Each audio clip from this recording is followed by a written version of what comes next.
The middle of nowhere has been home to some seriously gruesome crimes. It's no wonder that so many people live in the cities, even though they're probably not much safer. Today, these subscribers sent in their creepiest encounters while being out in the middle of nowhere. If you have a creepy story you'd like to share, whether it's in the middle of nowhere or something else, be sure to send it in at swantdweller.net, or send it to the email you can find in the description down below. I'd love to see your story. Now, let's get into these allegedly true, creepy as hell stories from deep in the middle of nowhere.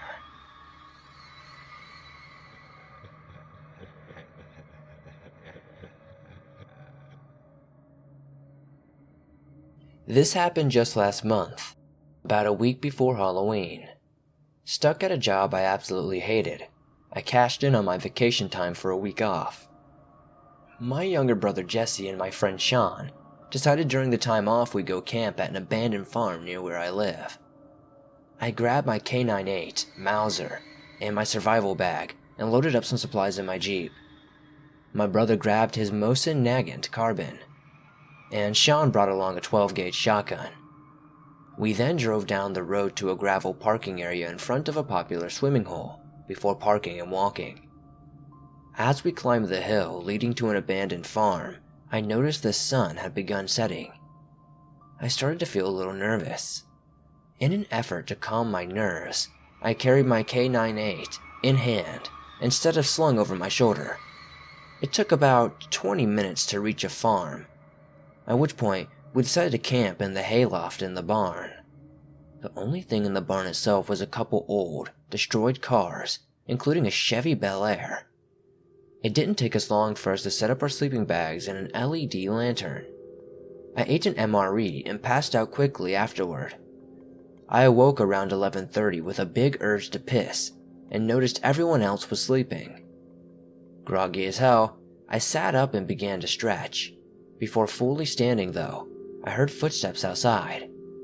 Thinking it was probably a deer or something, I stood up, grabbed my K98, and climbed down the hayloft to piss. I went to the bathroom next to the old Bel Air, while I tried to wake myself up. As I headed back to climb up into the hayloft again, a pair of reddish eyes caught my attention. I quickly realized they were staring at me. I stand 5'9", so I froze when I realized these eyes were 3 feet higher than me. It was around now I noticed there were no crickets or other sounds from insects or anything you'd commonly hear around the area. The only sound was a raspy breathing and a light breeze. I quickly snapped back to my senses and climbed the hayloft, waking my brother and my friend once I reached the top. I explained to them we were being watched, at which point Sean loudly chambered a shotgun shell. I had the biggest gun, and so I climbed down first, and upon getting to the bottom, I noticed the eyes were still there. It was at this moment I caught wind of the worst smell I'd ever smelled in my life. It smelled like a mix of rotten carcass with piss and burned wire. By the time my brother and friend got to the bottom of the barn, the eyes had vanished once again. I walked outside yelling incoherently in German before firing 2 rounds into the ground, which sounded off like a cannon. After that, we said screw this, packed our stuff up, and left. While packing, we heard something say our names in sort of a garbled and distorted voice. We noped the heck out of there, walking before finally sprinting out of the place. We could hear a loud screeching behind us as we ran. We never returned to the abandoned farm since, and I really don't plan on ever going back.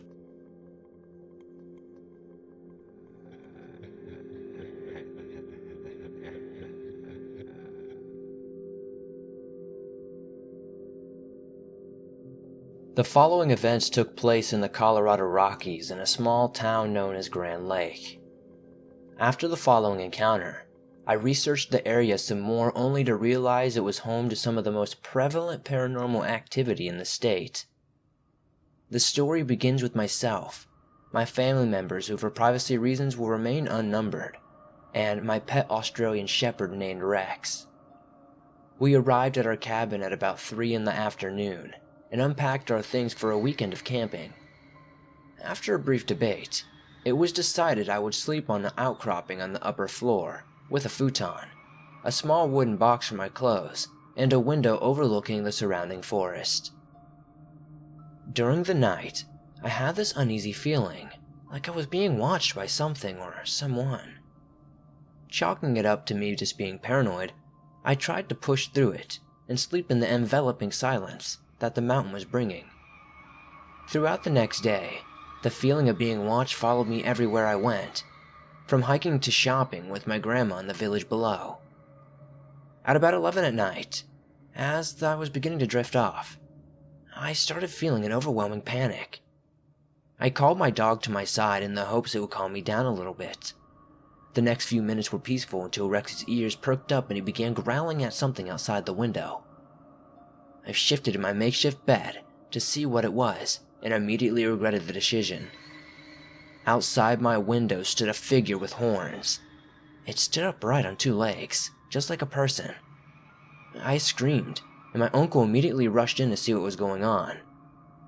I shook as I pointed out the window, trying to explain to him what was wrong. My uncle then quickly got his shotgun and went outside, only to return saying there was nothing out there. At this point in time, the other members of my family were out at my dad's friend's house, so none of them believed me when they returned and heard my story. The strangest part was in the light snow outside. The only tracks were from my uncle's frantic scrambling. There were no other tracks outside, and I have no idea what I saw outside my window that night. And to this day, it still freaks me out. I hope one day, though, I might figure out what was out my window that night. Maybe somebody in the comments can let me know.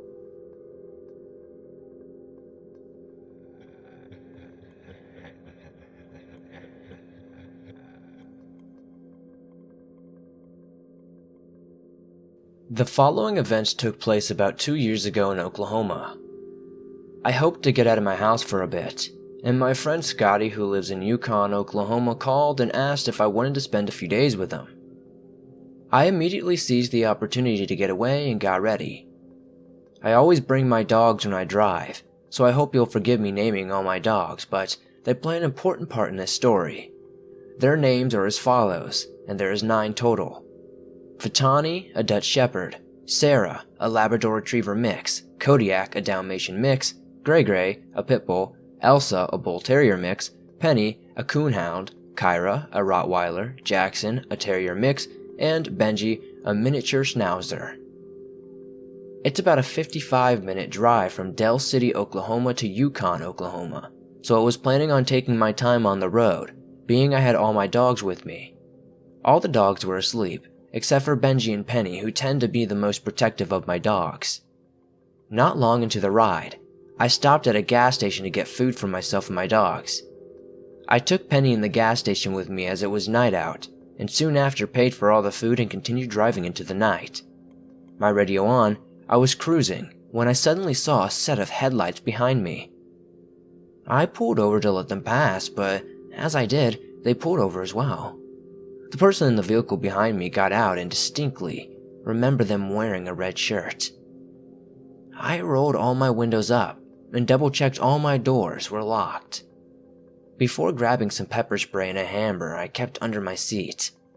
The man soon approached my window and knocked, at which point I very slightly rolled the window down just a crack and asked how I could help him. I noticed his hands were in his pockets as he spoke, and that just gave me kind of creepy. He asked about all the dogs I have. I looked back, giving a signal with my head to let the dogs know there could be trouble. All at once they perked up and stared at the man growling. The man, startled, backed off and ran to his car and sped off. I soon continued my journey, speeding the whole way. I had only 35 minutes till Scotty's, but I got there in about 14. When I arrived, I broke down in Scotty's arms and told him everything that had happened. Scotty then called the police and informed them of what happened. They sent 2 officers out and I filed a report and then left. On the 3rd day at Scotty's house, there was a news report about a man who had stabbed 2 young women. They showed the man's face and I broke down telling Scotty that was the man I had encountered. I can only guess I was intended target, but he was spooked by all my dogs. I'm very thankful I had my dogs with me that night as they saved my life. Time went on and Scotty moved in with me, bringing his shotgun, pistol, rifle, and his German Shepherd Dane. The man who stabbed the woman is in prison. Scotty and I are now engaged and expecting. I'll never forget that night, and how it could have turned out badly, but I'm so very grateful that it didn't.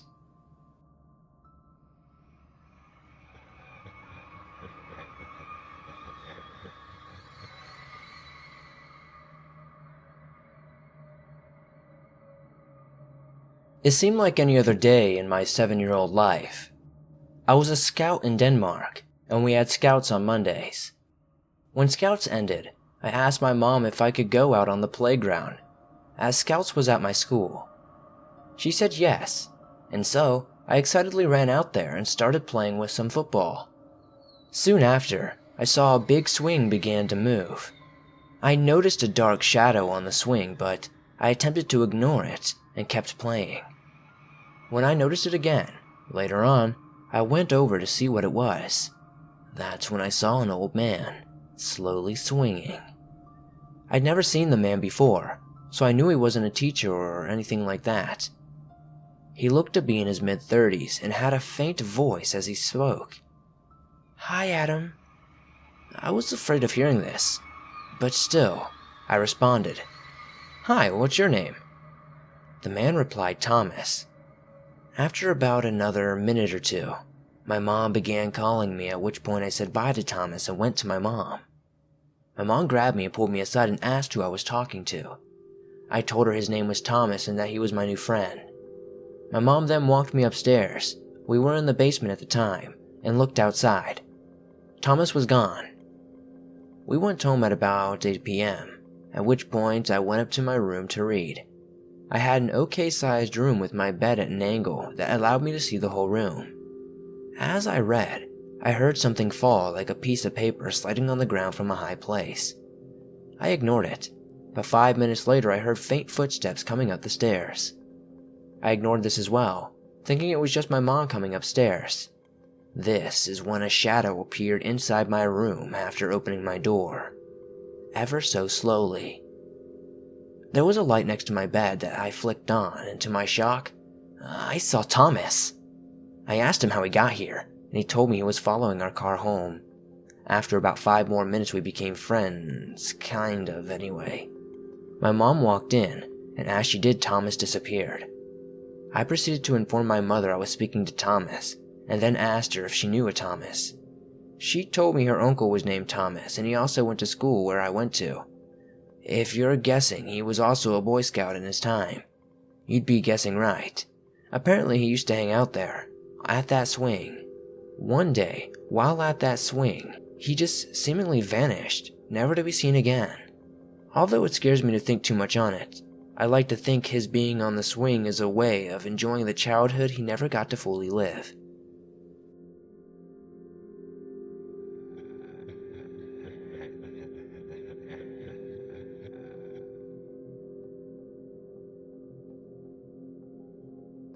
A few years ago, my friends Jeff, Gabe, and I decided to take a hike in a secluded area we weren't super familiar with. I was 16 at the time, while Jeff was 18 and Gabe was 19 years of age. We were all into photography and hoped to get on top of a mountain where we were going up, in time to get some perfect shots of the sun setting. On the way up, we listened to some music and were warned by several groups on their way down to make sure we are off the mountain by dusk, due to prominent bear and mountain lion activity at night. We, of course, didn't take these warnings too seriously and continued up till we reached the top, and took the photos we climbed up so persistently for. The pics didn't turn out the best, and since the trail was on a loop, we decided to follow the trail to another side, hoping to get a better photograph. The thing we didn't realize was the loop was several miles long, and would take well beyond nightfall to get to the bottom of. After much walking, we realized our mistake. Unfortunately, by this point though, it was too late to correct that mistake. We were now in the middle of the Colorado wilderness with nothing to guide us but flashlights on our phones. My speaker eventually died, which was soon followed by a bizarre and surreal silence. At this point in time, we were all spooked and I held a pocket knife in my hand, close to trying to bring myself comfort. The silence soon broke to a sound of heavy boots stepping on gravel. A figure soon appeared over the hill, and as it got closer, I noticed a few odd things about something that I believed was a man. This man walked with no source of light to guide him in the night. He wore a black bandana over his face. He moved very slowly and very deliberately. As he passed us, I muttered a very audibly nervous, "Hey," but he never responded or so much as glanced in our direction. The night air had been quite cold, but I swear I felt an air drop a few degrees when he was next to us. We picked up the pace of our walk and didn't dare to look back for several minutes, at which point he was no longer in view. We tried to explain things away in an attempt to calm one another, but we just couldn't. When we finally got to the bottom of the mountain, we noticed ours was the only car that remained, making it unlikely anyone had been on the mountain. To this day, we cannot explain what happened and get goosebumps anytime we think about that night.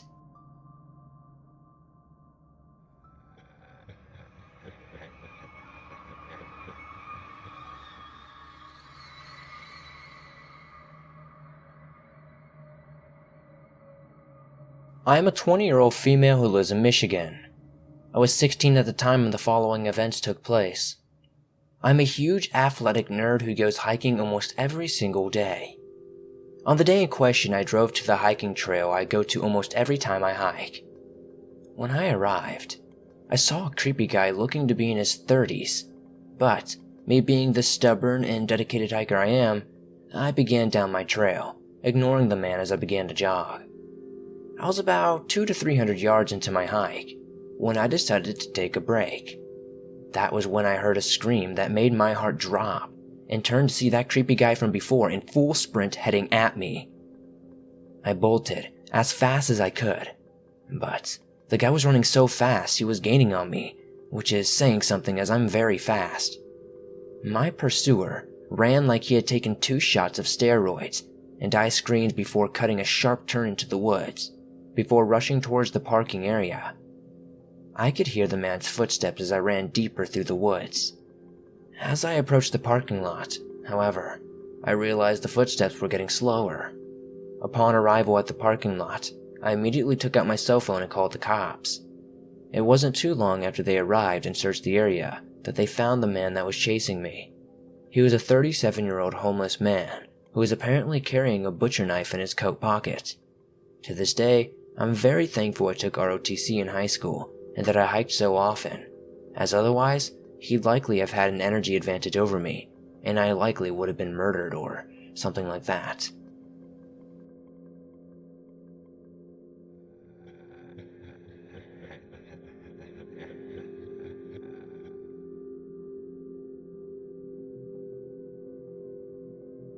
This happened in November of 2014 in northern Minnesota.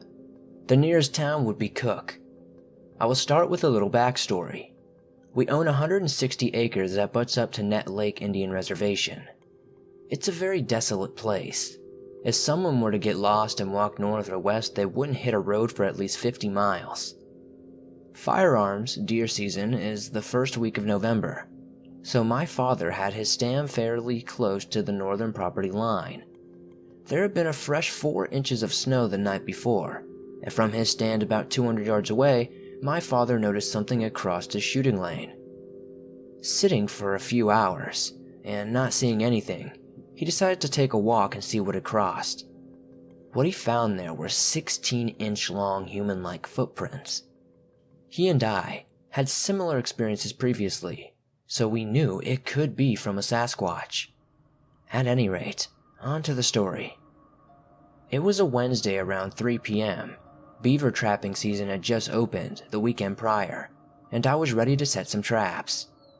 I took my ATV to a large pond on our property and was going to set a couple 330 conibears. It was a very strange day. Most of the snow from earlier in the month had melted and the woods were wet. The first thing I noticed when I shut the ATV off was that there was absolutely no sound in the forest at all. I didn't hear the wind, a deer, a bird, anything. The clouds were nearly touching the treetops. so I walked about 150 yards off the trail to the pond. I was halfway through setting up a trap when I heard 3 consecutive wood knocks. I knew what it was and immediately unholstered my black powder, .44, and shot across the pond hoping to scare it away. After 10 minutes of standing still, listening without hearing anything, I finished setting the trap. When I bent down to set the second one, I heard another 3 knocks. This time, the sound was much closer, so I dropped my trap and started running back to the ATV. I made up that 150 yards in no time. Jumping logs and such without thinking about it, I got the ATV started and looked up and saw a very large, hairy creature walking away, which soon stopped and glanced back at me. The creature was at least 8 feet tall and had a cinnamon-colored coat and human facial features. I got out of there as fast as I could. The next day I went back to check my trap and grabbed the one I had left unset. I had a large beaver and was pretty excited until I found my other trap. It was about 12 feet in the air in a tree. I still hunt as often as I can, but I haven't trapped that pond since.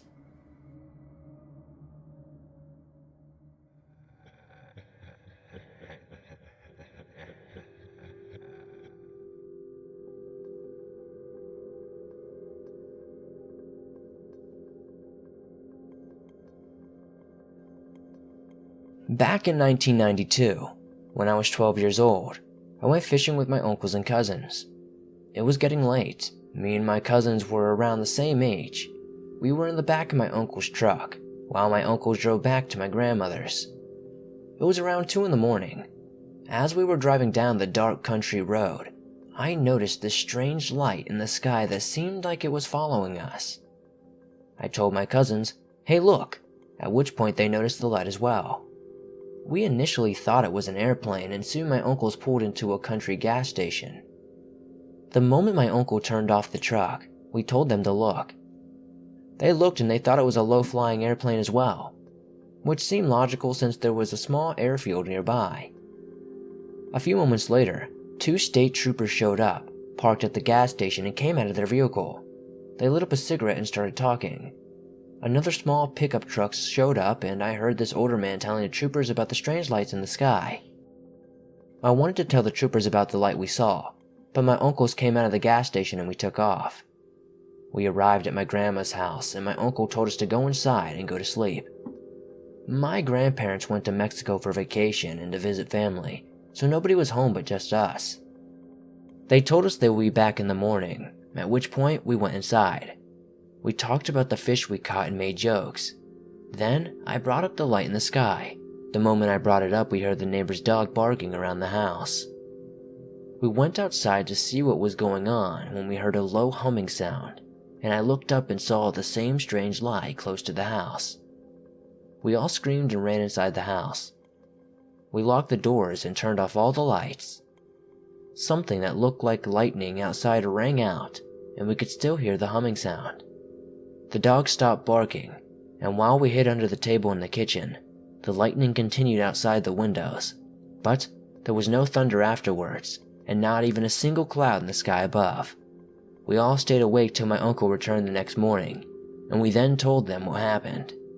They looked at each other before they told us the dogs were barking at their house as well, and their girlfriends saw the same kind of lightning. Everyone in the room just stood there looking at each other. There was no other explanation except that we experienced a UFO.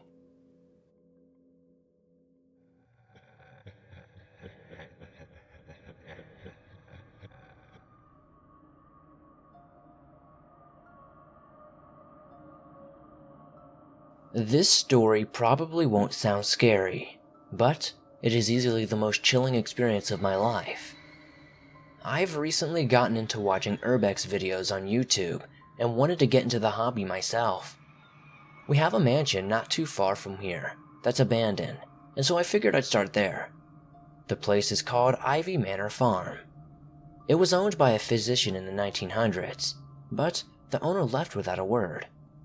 He once released a patient saying she was healthy, who then returned to the small town that we live in and stabbed a girl in the town square. Enough background though. Having found the ideal location, I decided I would head in that night, under the cover of darkness. It was raining, and with my hood up, I made my way to the fallen iron fence. As I did this, I couldn't help but notice all the cool scenery, like an old car and a pool out back. I took out my camera and began taking photos, but as I did, a rhythmic clicking sound filled the air that was followed by a psychotic laughter that left my hair standing on their ends. The laughter came from the only room I had avoided at this point, the basement. My fight or flight instinct kicked in, and even as a 20-year-old 6'5" male, I decided to get the heck out of there. Running toward the front door, I couldn't help but notice a warm glow coming from beneath the floor. I stopped and decided to see what it was. A dumb decision, I know. I felt terrified, as when I went down the glow I found a man swimming in trunks, spinning in an office chair cackling. That was it. Urban exploration wasn't for me at all. I quickly turned and ran, knocking over a gas canister as I did. At that point, I could hear something scurrying up the basement steps as I rushed outside and out the gateway to the mansion. I turned just in time to see the creepy guy in the swimming truck smiling, and another two figures further away. Needless to say, my urban exploration days are through. I've never gone back, nor have I tried urban exploration ever again.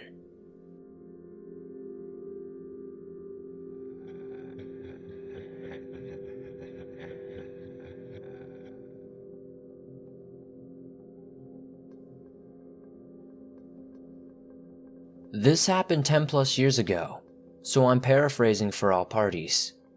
It's not the creepiest story ever, but it's definitely unsettling to say the least. My dad and I were hiking on this mountain trail that was really steep and treacherous. It's not an exaggeration. At some points, I was worried I'd fall to my death over the edge if I took one misstep. It wasn't a long hike, but it was definitely super challenging. Eventually, we made it to the top. We had brought some food with us, so we sat down and started snacking on it. Maybe around 10 minutes later, this guy comes out of the bush. A lone bush. He literally came out of the bush. It was so obvious he was hiding there, let me just say. And I'm not trying to sound like a rude person or anything, but this guy was really big.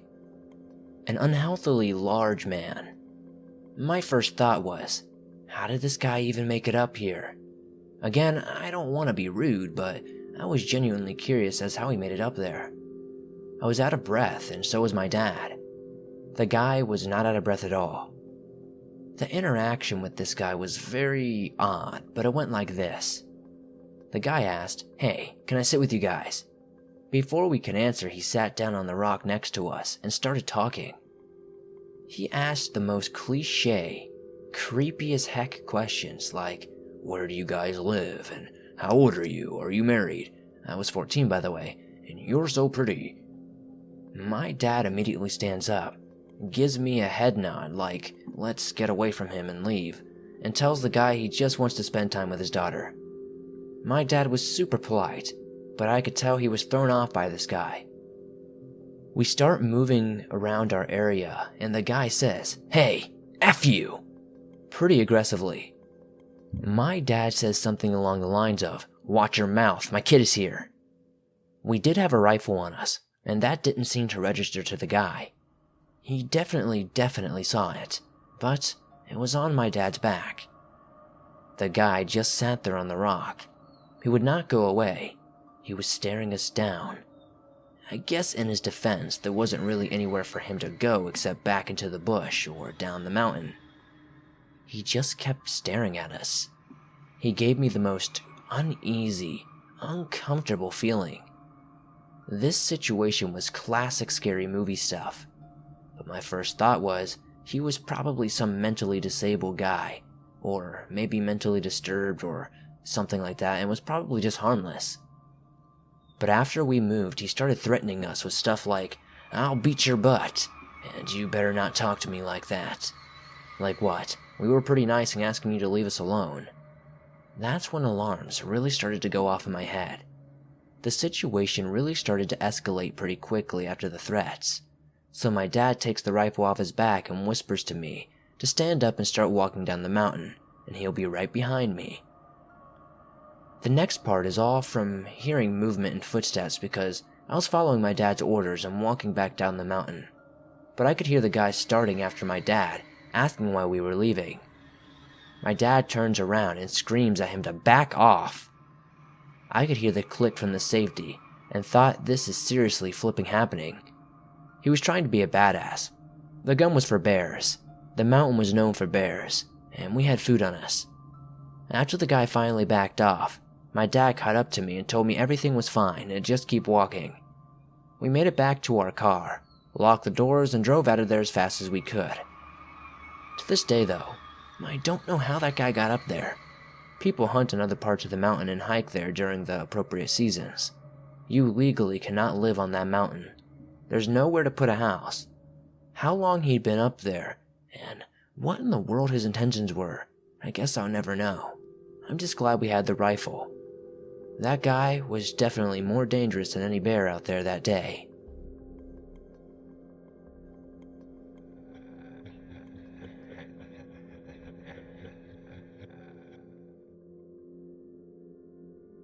Wow, these were some pretty creepy stories from the middle of nowhere. Thanks for watching this video, guys. If you enjoyed these stories, please hit that like button as it helps me out a ton. If you're new to the swamp, why not hit the subscribe button and turn on notifications to never miss another video, as I upload them almost every single day, and all things natural and supernatural. If you have a story you'd like to hear in a future video, be sure to send it in to swampdweller.net or the email you can find in the description down below. I would love to share your story with everyone here in the swamp. We're getting pretty close to 90,000 subscribers, and that's crazy. I really appreciate all of you guys. If you can, share this video with all your friends and get everybody you know to hit that subscribe button. It would be really cool to see that milestone happen before the end of the year. I'll see you guys soon with another creepy video.